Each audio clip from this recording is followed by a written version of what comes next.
राजस्थान में सीटें घटने से बीजेपी परेशान। किरोड़ीलाल मीणा के इस्तीफे का इंतजार। दौसा सीट से हारने पर किया था जनता से करार। अब तक इस्तीफा नहीं देने से उठ रहे सवाल।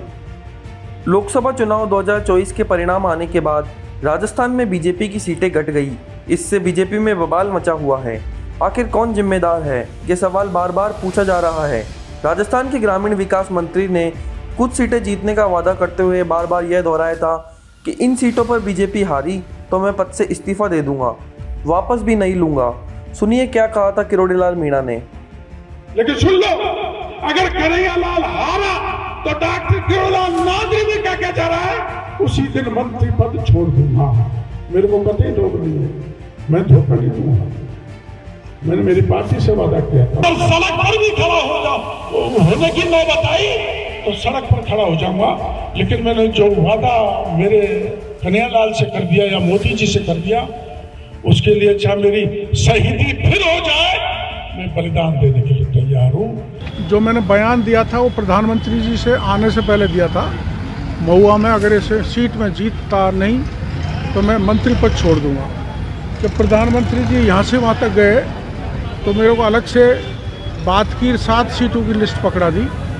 तो मैंने 11 सीटों पर मेहनत की, 7 पर ज़्यादा की। वो 7 में से 1 भी हार गई तो मैं मंत्री पद छोड़ के यहाँ पानी पिलाता रहूँगा।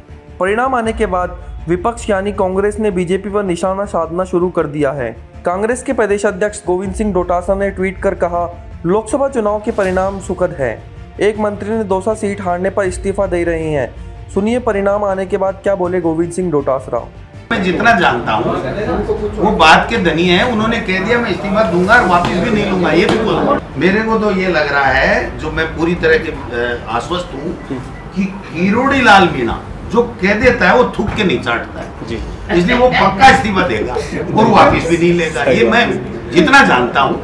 फिर वो उनकी मर्जी है, उनकी पार्टी की।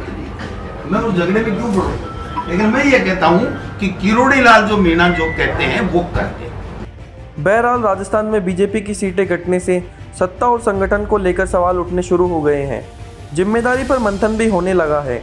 अंदर ही अंदर सवाल पूछे जा रहे हैं। आने वाले समय सत्ता और संगठन में बदलाव के भी संकेत मिल रहे हैं। इस्तीफे भी लिए जाएंगे। इन फैसलों के लिए अभी कुछ और इंतजार करना होगा।